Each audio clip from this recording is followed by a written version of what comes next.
Hello brain, আপনাদের মনে থাকার কথা 2-3 দিন আগে আমি একটা ভিডিওতে ক্লিয়ারলি দেখিয়েছিলাম যে কিভাবে একজন ইউনাইটেড নেশনের ডিপ্লোম্যাট সরাসরি রিজাইন করেছেন, কারণ তিনি দেখতে পাচ্ছেন যে ইউনাইটেড নেশন টোটালি একটা নিউক্লিয়ার ডিজাস্টারের প্রিপারেশন নিচ্ছে ইন্টারনালি, এবং ইনিশিয়ালি তাদের সেই ইন্টারনাল মুভমেন্টটা এমন যে খুব নিশ্চিতভাবেই তারা জানে একটা নিউক্লিয়ার ডিজাস্টার হতে যাচ্ছে।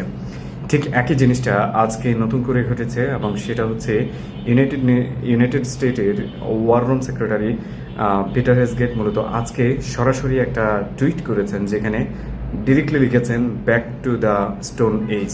যে ব্যাক টু দ্য স্টোন এজের মিনিংস এবং শব্দচয়নকে যদি আপনি বিশ্লেষণ করেন, আপনি খুঁজে পাবেন এমন একটা সিচুয়েশনে, মানে এমন একটা দায়িত্বপূর্ণ জায়গা থেকে যখন হচ্ছে কেউ এই ধরনের কথা লিখে, তখন সেটার আসলে মিনিংসটা অনেক ভিন্ন রকম। এবং তিনি যেটা লিখেছেন, তিনি ক্লিয়ারলি দেখিয়েছেন যে এটা আলটিমেট মিনিংস হচ্ছে মানে যখন আর কুলিয়ে উঠতে পারবে না, তখন এমনভাবে একটা ডিস্ট্রাকশন তৈরি করবে যে ডিস্ট্রাকশনের আলটিমেট আর কোনো জবাব থাকবে না, এবং ওই দেশটা স্টোন এজে পৌঁছে যাবে। মানে হচ্ছে no electricity, no water, no foods, nothing, মানে পুরোপুরি অন্ধকার জগৎ যেখানে পৌঁছে যাবে, যেখান থেকে আর ব্যাক করা, ফিরে আসা সম্ভব নয়। সো এই ধরনের কোনো একটা ডিস্ট্রাকশন কি তৈরি করতে পারে? পিটার হেজগেটের ওই টুইটকে যদি বিশ্লেষণ করা হয়, আলটিমেট মিনিংস হচ্ছে নিউক্লিয়ার। একটা নিউক্লিয়ার ওয়ার ছাড়া, একটা নিউক্লিয়ার বম ড্রপ করা ছাড়া কোনো দেশকে স্টোন এজে পৌঁছানো অন্তত এই আধুনিক জগতে সম্ভব নয়। এবং পিটার হেজগেট যখন এটা লিখেছেন, তখন ক্লিয়ার এটা মিনিংস হচ্ছে তারা নিউক্লিয়ার ওয়েপন ব্যবহার করার প্রস্তুতি নিয়েছে, এবং ইনিশিয়ালি তারা এটার ব্যাপারে 100% প্রিপেয়ার্ড, এবং ওয়ার্ল্ডকে এটা এই মুহূর্তে জানানোর চেষ্টা করে যাচ্ছে যে আমরা নিউক্লিয়ার ড্রপ করব, সো তোমরা মেনে নাও। ওয়ার্ল্ড যেন আগামীর দিনগুলোতে এটা নিয়ে কোনো উচ্চবাচ্য না করতে পারে, পৃথিবী যেন এটা নিয়ে কোনোভাবে বাড়তি কথা না বলতে পারে, তাদেরকে যেন কোনোভাবে দোষারোপ করতে না পারে। ইন্টারন্যাশনাল ল যা রয়েছে সেখানে যেন তাদেরকে কোনোভাবে কোনো ধরনের মানে ব্লেম দিতে না পারে, এই ধরনের রাস্তা তৈরি করার কাজটা আলটিমেটলি তারা করে যাচ্ছে। এবং বাই দ্য ওয়ে, এটা শুধু পিটার হেজগেটের কথা নয়, এটা ডোনাল্ড ট্রাম্পও গত পরশুদিন তার প্রেস কনফারেন্সে সেমভাবেই বলেছেন যে স্টোন এজে পৌঁছে দেওয়া হবে। সো এখন যতটুকু বোঝা যাচ্ছে এর আলটিমেট পুরো প্রক্রিয়াটা যেমন হচ্ছে ইউনাইটেড স্টেট ক্লিয়ারলি জানে তারা আসলে কি করবে আগামী দিনগুলোতে, যেমন ইসরায়েলি অথরিটি ক্লিয়ারলি জানে তারা নিউক্লিয়ার ওয়েপন কীভাবে ব্যবহার করবে, তেমনি দুই অথরিটির মধ্যে আরেকটা অথরিটি মূলত ইউনাইটেড নেশন, সেও ক্লিয়ারলি জানে যে এখানে একটা নিউক্লিয়ার ডিজাস্টার হবে, এবং সেটার প্রিপারেশন ইউনাইটেড স্টেট এবং ইসরায়েল নিয়েছে, এবং পাশাপাশি ইউনাইটেড নেশনও নিতে শুরু করেছে। সো প্রবাবলি আমরা ওস্ট ডিজাস্টারের খুব কাছাকাছি অবস্থান করে যাচ্ছি, এবং সম্ভাবনা আছে যে ইরানে একটা বড় ধরনের নিউক্লিয়ার ডিজাস্টার হতে যাচ্ছে এবং হয়ে যাবে। এবার আসি এটার অফিসিয়াল প্রতিবাদ কি এসেছে। Iranian aerospace commander Syed মোসাবি clearly একটা টুইট করেছেন, যেখানে তিনি পিটার হেজগেটকে বলেছেন যে সে হলিউড সিনেমার বিভ্রমে আছে, যে 250 বছরের একটা সিভিলাইজেশন 6000 বছর পুরনো সিভিলাইজেশনকে স্টোন এজে পৌঁছানোর মানে স্বপ্ন দেখছে, এবং তাকে সেই ভ্রম থেকে বেরিয়ে আসার জন্য পরামর্শ দিয়েছেন।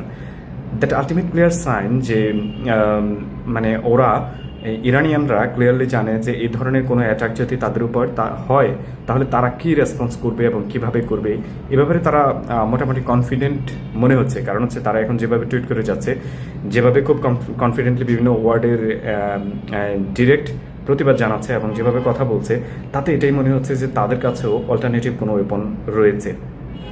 আমি আরেকটা উদাহরণ দিই, সেটা হচ্ছে গত পরশুদিন propaganda.com এর জার্নালিস্ট মূলত হরমুজ প্রণালীতে গিয়েছেন, এবং সেখানে হরমুজিয়ান স্টেটের গভর্নরের একটা সাক্ষাৎকার তিনি নিয়েছিলেন। সেই সাক্ষাৎকারের একটা অংশে গিয়ে তাকে প্রশ্ন করা হয়েছিল যে there is a possible nuclear disaster, মানে সম্ভাবনা আছে যে ইউএস ইসরায়েল একটা নিউক্লিয়ার ওয়েপন তাদের উপর ব্যবহার করতেও পারে। উত্তরে তিনি বলেছেন maybe we have some surprise for them. মানে এই উত্তরটা, মানে আপনারা যদি চান আমি এটা টুইটারে শেয়ার করে দেবো, আপনারা সেখানে দেখতে পারেন।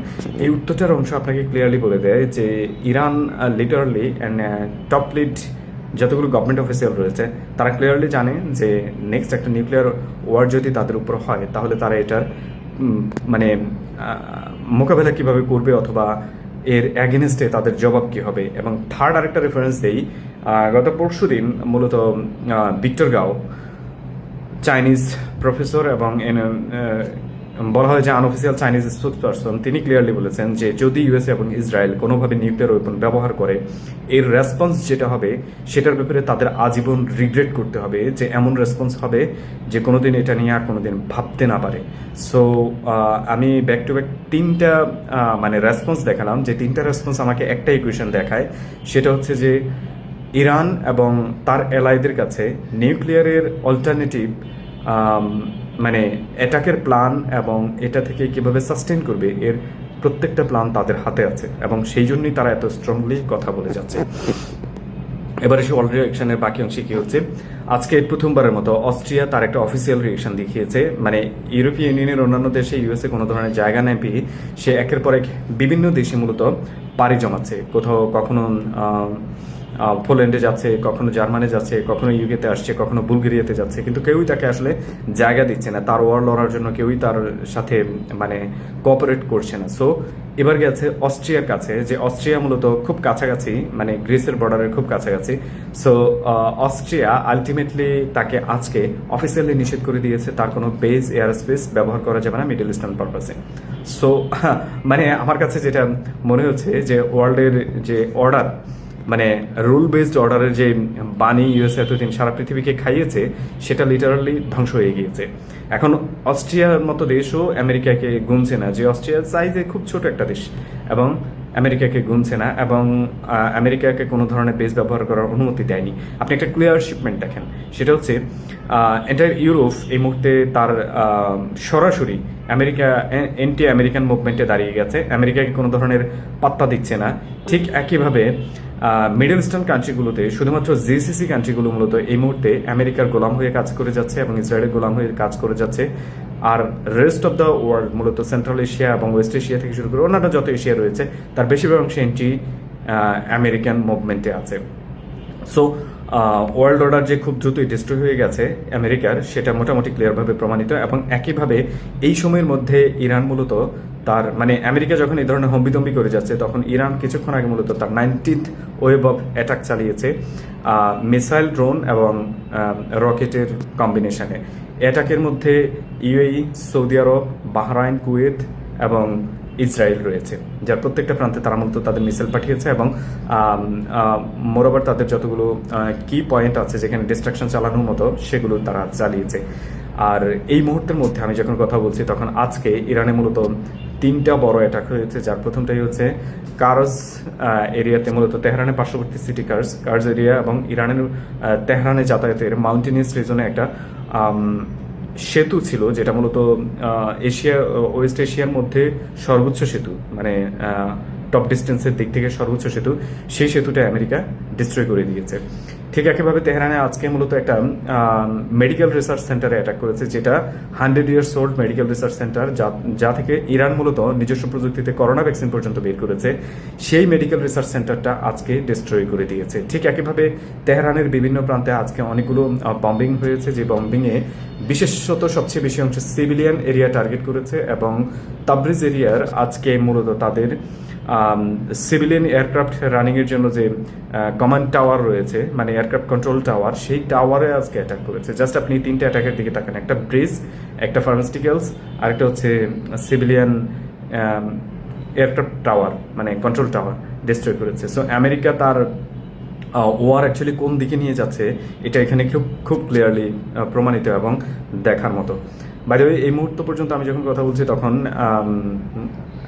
ইন্টারন্যাশনাল মিডিয়া জার্নালগুলো বাংলাদেশ নিয়ে বেশ কিছু নিউজ প্রচার করে গিয়েছে, যেখানে দ্য ইন্ডিপেন্ডেন্ট আজকে ক্লিয়ারলি লিখেছে যে বাংলাদেশের আগামী 1 সপ্তাহের মধ্যে সিভিয়ার অয়েল ক্রাইসিস শুরু হতে পারে, যাতে পুরো দেশ শাটডাউন হওয়ার সম্ভাবনা রয়েছে। এবং ডেইলি স্টার আজকে নিউজ করেছে যে ইস্টার্ন রিফাইনারি তার ইতিহাসের সর্বনিম্ন পর্যায়ে রয়েছে ক্রুড অয়েল রিজার্ভের দিক থেকে এবং রিফাইনারির দিক থেকে। একই সময়ে যখন কথা বলছি তখন পেট্রোল ডিজেলের চরম সংকট দেখা গিয়েছে বিভিন্ন এরিয়াতে। ধরেন স্পিড বোর্ডের যে সার্ভিস রয়েছে, লঞ্চের যে সার্ভিস রয়েছে, সেগুলো সংকুচিত হয়ে আসতে শুরু করেছে।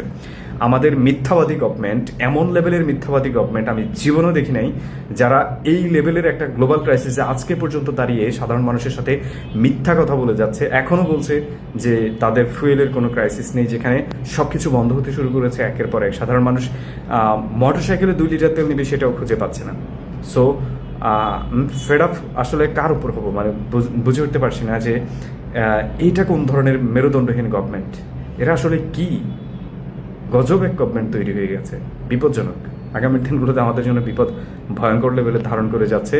এবং আরও হাস্যকর হচ্ছে ইরানিয়ান যে অ্যাম্বাসেডর বাংলাদেশে রয়েছেন জালিলি, তিনি ক্লিয়ারলি গত পরশু দিনের একটা প্রেস কনফারেন্স করেছেন, যেখানে তিনি বলেছেন, সরাসরি বলেছেন যে বাংলাদেশের অবস্থানে তারা কষ্ট পেয়েছে। বাংলাদেশ ইনডিরেক্টলি মানে উদ্বেগ প্রকাশ করেছে, কিন্তু ইরানের উপর এত বিশাল একটা অ্যাটাককে তারা কন্ডেম করেনি। ঠিক একজ্যাক্ট জিনিসটা সেই 1 তারিখ যখন বাংলাদেশ ফরেন মিনিস্ট্রি একটা ফালতু স্ট্যাটাস জারি করেছে, আমি আমার টুইটারে এটা শেয়ার করে হেডলাইন মানে কি বলে হাইলাইটেড করে দেখিয়েছি যে ইরান একটা স্বাধীন দেশ, তাদের উপর এভাবে অ্যাটাক হয়েছে, বাংলাদেশ এটা কন্ডেম করেনি।